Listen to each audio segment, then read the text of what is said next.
Ladies and gentlemen, please welcome this evening's guest moderator from MTV News, Josh Horowitz, and tonight's guests, Stuart Zicherman and Adam Scott. Thank you. Thank you. Howdy, guys. Thanks for coming out. We are on the eve of A.C.O.D. This opens tomorrow. This is a very funny film, guys, as you've seen from the trailer. An amazing cast, an amazing co-writer and director here. Stu and Adam, of course, is the lead here. Thanks for being here, guys. Thank you. Thanks for having us. All right, so let's first of all, you guys have a sense of, I think, the storyline of this from the trailer, but A.C.O.D., is this an actual term? Am I ignorant? Does this actually exist in society? Now it does. We did some reading of, there's a lot of research that's come out in the last couple of years about children of divorce. And we just tried to put an acronym together from that sort of was an aggregate of all the research. So where does this begin? You co-wrote the script, as I said, and you obviously directed this film. What's the nugget that this began with? It kind of began with this thing that actually, this one sort of autobiographical moment in the movie that was a seminal moment in my life, which my parents had been through a horrible divorce, and they were not speaking. And my sister got engaged, and my parents would not agree to come to the wedding. Basically, I invited them each to dinner to get them to the same table to talk, which they hadn't done in like 5 or 6 years. And so that moment was sort of like the kernel of an idea to do a comedy about divorce. Divorce is surprisingly, it's something that we've seen a lot, depicted a lot in film as an ingredient for drama. It's surprisingly not so much for comedy. It is kind of a surprise, isn't it, given that, where there's tragedy, there's comedy, obviously. It's never really been done before. And I grew up on movies like Kramer versus Kramer and movies like that were sad and tragic, but they were not, my parents' divorce was kind of like weird and irreverent, and it was sad, but it was like funny at times, and as you grow older and you look back on it, you tend to reflect on things that, now you can see them with a different eye. And it's been fun to make this movie because it gives people a license to laugh at stuff that has always been kind of painful. People seem In fact, when you go see the movie, you're given your ticket and an actual license to laugh at things that before you didn't feel like you could laugh at. It's great. It has your photo on it, has your address. Which in this economy is a nice thing to have any kind of bonus, like an actual It's souvenir. great. Yeah, now you have that license for the rest of your life. You can laugh at horrible things. You, like Stu... Thank you, sir, in the front row for laughing. If you can touch one person out there... Listen, you make it all worth it. Like Stu, you are an A.C.O.D. I am. Scale of 1 to 10, how funny was your parents' divorce? Oh, 12. Hilarious. No, my parents getting divorced happened when I was very young, and it was actually very peaceful and amicable, and we had a great upbringing, and there was like no tension or arguments or anything. Somehow they kind of protected us from all that, my siblings and I. This is very much a film like for these times, too. I mean, you couldn't have made this movie in the same way 40 years ago because, frankly, the numbers, a majority of people here anywhere are probably A.C.O.D., right? Yeah, this is one of the first things Adam and I talked about when we met about the movie, which is we are part of the first generation to come of age in the culture of divorce. So, like, they're really, for 50% of people born in, the 70s, really, like, we have no role models for love. And I thought that was a really interesting thing to make a movie about. I definitely, my parents made a mess of things, and I had no clue, what I was doing. Yeah. Let's talk a little bit about the cast here, and it begins with Mr. Scott here, who is your leading man. And give me a sense. So, did you know Adam prior to this? How did you get involved, Adam? I was a fan of Party Down. Should make that movie. When you go to make a movie, there's people that people want you to put in it, and then there's people you really want to put in it. And I really wanted Adam to play the lead, and so he was the first person that we got. I didn't know him, and I got him the script through back channels, and I was lucky enough to get a meeting with him, and we talked, and we were off and running. And what's great about the state of movies right now is studios are not making a lot of movies. Everyone, for a good part or a good script or a good cast, like, people just want to be in it. And people really, Adam's worked with a lot of people. People, want to work with him, and we started going to some of the other actors, and they just said yes. And it was, once you start to get a few of these actors, your phone starts to ring, and all of a sudden everybody wants to be in it. This, in the last few years, especially for you, Adam, thanks, I would think, to, Parks and Rec and other endeavors, you had a chance to be the leading guy in films like this. I remember, Friends with Kids was another great opportunity like this. Is there a different approach when you are number one on the call sheet versus part of an ensemble? I mean, this is an ensemble as well, but it rests on your shoulders. You're the eyes and ears for the audience. Right. It's scarier because if you suck, then the movie sucks. Right. So there is that sort of added pressure because usually I could suck and the movie would be fine. If you're in a smaller role, it's true. Yeah. So there's that, and you also have to sort of modulate what you're doing because in the past, like especially the first sort of 10 years of my career when I was just doing like guest spots and tiny parts in movies and stuff, I would try to just lay everything on to my couple of minutes that I had and I just overdid it and just to try and stick out or show that I could do something. And so when you're in every scene of the movie or in most of the movie, you have to mellow out and just kind of be patient, and you just know that you have plenty of time to show that you kind of know what you're doing. He's being modest. It takes a lot of restraint because we talked about movies that we loved like Flirting with Disaster, right? Which is if you look back at that movie, Ben Stiller doesn't really crack a joke the whole movie. He's playing the straight man, and everything around him is swirling around and crazy, and it takes a lot of restraint to we had a lot of chaos swirling around Adam's character, and he's a wonderful actor, and he was able to sort of modulate his performance. It was great. I would think it's also a challenge considering that obviously the TV job is a full-time job and you only have so many months to squeeze in a cool film or two. It's hard enough to find a great project, let alone in that window of time. Yeah, I was really lucky this summer, which was summer before last, summer of 2012, year of our Lord, 2012. Right. I was able to do this and The Secret Life of Walter Mitty, both on my hiatus from the show, and so it was a very, very lucky summer for me. Why am I just bragging about the? It's a beautiful thing. Yeah, you should be happy. It was a beautiful summer, Josh. It was gorgeous. Let's take another look at your lovely film, your gorgeous film, the work of Adam Scott and some of the ensemble in this. First clip from A.C.O.D, please. Of course, the amazing Catherine O'Hara and Richard Jenkins, a part of this insane ensemble, and a reunion with Richard, stepbrothers. Yes. Give me a sense of, from both your perspectives, what it's like to act with these. Obviously, they play your parents in the film. Catherine's comedic work is legendary. Richard can do anything. To act opposite them and to direct them in an ensemble like this, just give me a sense. It was so fun. I mean, Catherine O'Hara, SCTV is just one of the great things ever on television, and is still it just holds up so well. If anyone hasn't seen it and gets a chance, get the DVDs of SCTV. It's just all the Eugene Levy, John Candy, Martin Short, Catherine O'Hara, Rick Moranis. So great, and Catherine is amazing. Also in the Christopher Guest movies, of course, and Home Alone. She's the best. And so getting to anyone ever see Home Alone 3? By the way, they switched kids. Yeah. I didn't even know it existed. Now I'm showing my kids the Home Alone movies, and sure enough, there's a Home Alone 3. I think you can stop after 2, probably. Okay, we have a clip from Home Alone 3. So working with her and meeting her was great, and I've since gotten a chance to work with her again, and so it's amazing. And Richard Jenkins, we worked on Step Brothers together, and he's so fun. He's so, like, you never know what Richard's gonna do. It's really exciting.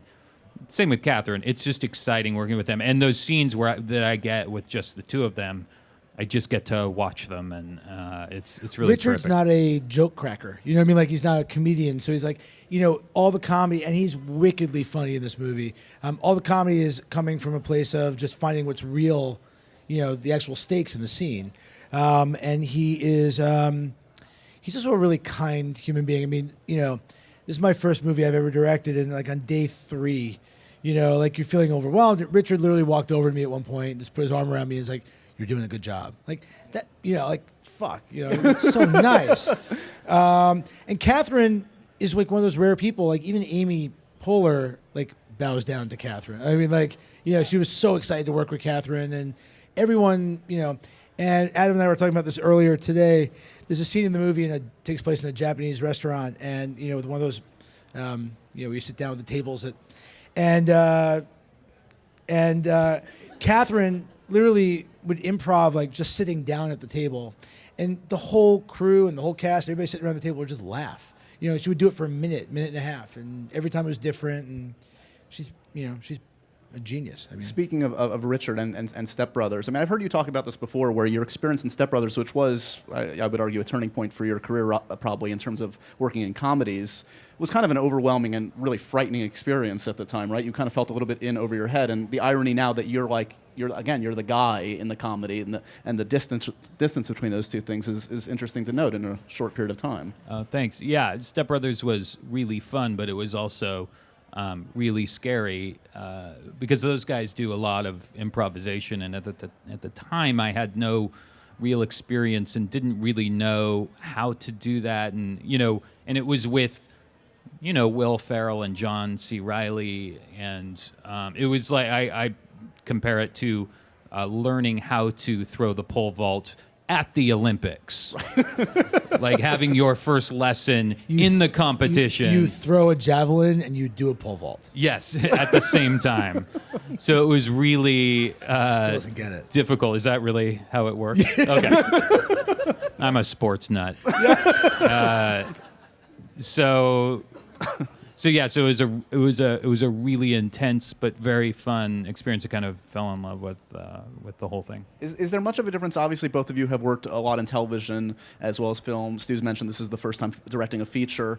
Is there a difference, a quote-unquote difference, in acting for TV versus film in a way you approach and the camera and the way you interact with the camera, and for you, directing for film versus a TV project? I mean, for acting, not really. I mean, it's just quicker. Television is quicker, but like a movie like this, we shot it in 24 days, which is really fast. And we shoot an episode of Parks in 5 days, so it's roughly the same speed. So it kind of felt the same. But bigger movies take longer, So you have like 4 months to shoot something, whereas this we had 5 weeks.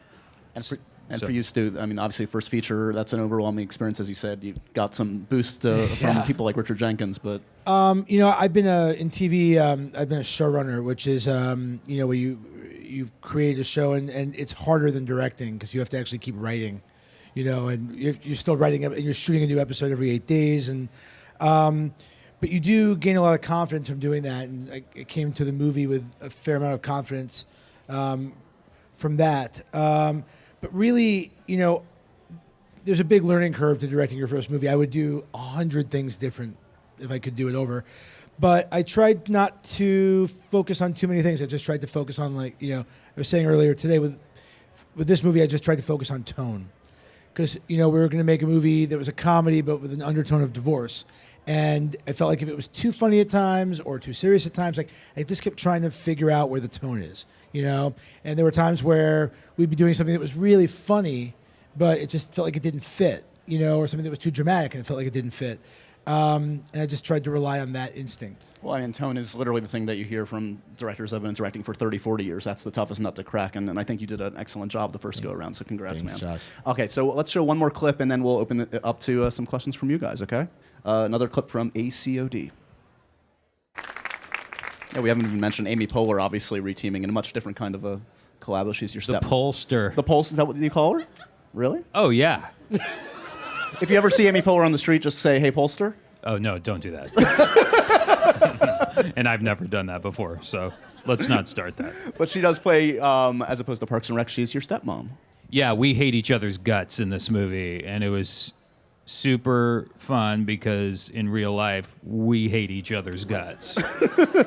No, it was really fun because we had just wrapped that season of Parks and Recreation, and so being able to go and do something totally different because we're always just, making googly eyes at each other all day on Parks, and so in this we're just absolute enemies. We just hate each other. It was super fun. Totally. All right, let's see what you guys got out there. Some questions from the audience, please. Hey guys, so my question is for both of you. What were some challenges that you guys saw that you had to do in the film, whether it be for acting or directing? Challenges. I think the biggest challenge is trying to get it done, in a way that you feel like you're not just getting it done. You know what I mean? It's very easy to just like plop the camera down. Not easy, but you could fall into a trap of plopping the camera down and just getting, a master and 2 singles and get out, and there were times in the making, when you have 24 days to make a movie, you actually have to, I've planned all these shots and, but you have no time to rehearse them, and you get this camera move and you gotta get the performance right, and then you try it 6 times and it's not working, and then you have to go in for coverage, and, it's really just trying to get yourself to the edit room with enough material to make a great movie. And that was my whole, to me, that was the biggest challenge. And, I think we did. I would think you said 24 days was the shooting schedule. Yeah. So, do you have any time to even go off the page, or did you want to? Did you just basically stick to what the script that you and Ben Well, wrote? we would stick to the script, and then, if we would get it done in 4 or 5 takes, we would do, you have all these incredible actors you can't not do, So we would do a take afterwards where we'd throw the script out and let them just sort of go. Or I'd roll the camera after the scene was over and let them keep playing it out, just to see what they would come up with. But yeah, if you start to fall in love with, oh guys, that was so funny, do it again, you're just fucked, There's a lesson for first-time filmmakers. Okay, more questions, please. Thank you. So what advice do you have for adult children of divorce? I'm one, as is my brother, so we're always looking for, some kind of way to deal with those weddings, those family events, Christmas, etc.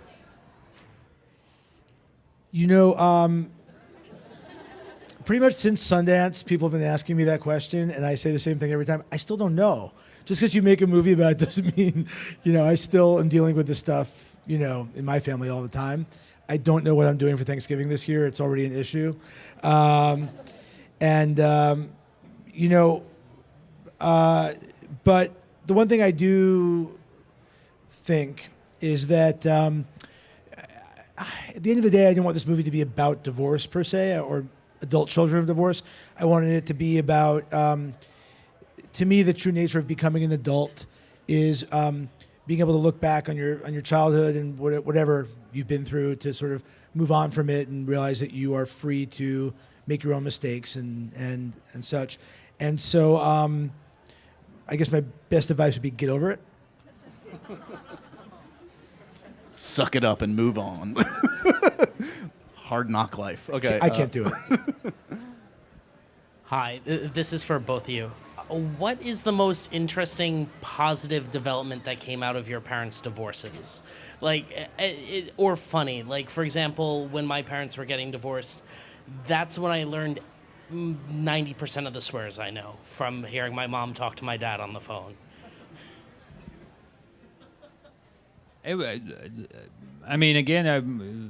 Our family situation, it wasn't a negative at all. It was all kind of fine. So I don't know. I think for Adam, it's that people can go through a divorce and not make it miserable for their kids. For me, I learned a lot of swear words. The biggest thing I learned, my parents now are very, very, very good friends. And they do a lot of things together. They talk every day. I think it's weird, but I think that the thing the thing I learned is that nothing's forever in terms of hatred. People can get over anything. I wanted to ask, when you're in the process of putting the film together and you've stepped back from conceiving it and you're actually in production, how do you stay in touch with what you're trying to get artistically out of the film? How do you stay in touch with what you really want to learn and take away from the making of a piece of art like that? Well, I did something that, to me, this was a single character journey movie. And so it was really important that we always clocked, you shoot the movie out of order. So it was really important that we clocked where the character was at different times. And so I had typed up this thing, like this 2-page thing about, literally paragraph by paragraph of where where Adam's character would be at different times of the movie. So if we're ever shooting and we're lost, we could just look at it. And I gave it to Adam. I think you burned it on like day 2. No, I had it. I referred to it. I wiped my butt with it. But it's a lot about being prepared. I mean, I was super duper prepared, and even then, there are going to be days where I was telling a story yesterday about when we shot. You'll see when you all go see the movie a couple of times. You'll see there's a scene in this Japanese tea room, and we have all like 8 characters around the table, and we were running out of time. Like I had to shoot the whole thing in one day. It was 8 pages. And it was like the 4th day of shooting. And so we literally, because we couldn't take the wall out, we didn't have time to put the wall back on, take the other wall out, relight and turn around. We literally just moved the actors to the other side of the table. So we flip-flopped the actors. And like moved a couple paintings to make it look slightly different. Yeah, and if you actually go back and watch the movie a second time in theaters and pay for it, you will see like the window's not in the right place when you cut to the other side, but no one would ever notice, And so it's things like that. You got to be ready to move on the fly. And Who had that idea? John Bailey. Oh, I thought it was me. Sorry. You did. Yeah, it wasn't my idea. Hello, this is for Adam. I just want to say your performance in The Vicious Kind is one of my favorite performances ever. Thanks. And Thank you. and now that you're getting more leading roles now, do you think you want to continue doing leading roles, or do you want to just get whatever's a good role for you, whether you are interested in a leading part or more supporting roles? Yeah, I think it's more about the material and if I think it's something I can bring something to, something unique to, or if I think that it's something I haven't really done before. But yeah, I like both. I like being in a supporting role. There's a lot about it that's really great, and then being in a leading role is great too, because you get to really kind of, like I was saying before, you kind of spread the performance out a bit and really kind of figure out the behavior of the character, and I enjoy working, so the more I work, the better I am, I think, sometimes. Yeah, so I guess the answer is kind of both. I kind of enjoy both. Thanks. Hi, I guess this is an open question. How many of the ad-lib takes made it to the final cut of the movie? Is there particular scenes we should be looking out for? Any really good ones? We really ad-lib scenes as much as there were moments. You can look for anything that Jane and Adam did together. There were some really funny moments between Jane and Adam, including a very funny cocaine line that of Jane's. But a lot of it was in the small moments. Like there's a really, in character behavior. There's a funny Clark Duke, who's a very funny actor. This one line, I don't even know why I think it's that funny, but he goes to the buzzer rings in the apartment. He goes to press the buzzer, and Adam says, like, don't let him in. He says, I just let him in. He says, but I said, don't let him in. And he says, there's no, there isn't an unbuzz button, or something like that. And like, that's just funny, so you put it in. Hi, this is for Adam. What was it like working with Jane Lynch since Party Down? Well, since Party Down, Jane has become very famous. So, I don't know if this is the place, but she's a pain in the ass. No, it was great. It was exactly the same, and I just love her very, very much. She's just a terrific person and so fun to work with. Just so fun, and always comes up with a weird backdoor into the scene, and just finds weird ways of saying lines and stuff. She just makes me laugh, and she's just terrific. It was super fun, and it was like no time had passed. I guess it had probably been like 3 years since she left Party Down, and we'd see each other every once in a while since then, but hadn't worked together, and it was really great, super fun. Hi, I'm also a ACOD, and I feel like if I wrote a script about my parents like this, they would flip out. So what was your parents' reactions? And then I guess for Adam, did your parents have any reaction with you starring in it? My parents, well, the movie's not about them, and they don't even remember the moment where I brought them together for my sister's wedding. They have very neatly forgotten about it. It's great. But You're so still wrapped up, and it's just, you know. I feel like you went to another place there for a second. Yeah, I did. Sorry. I'm still thinking about Thanksgiving. Thanks a lot.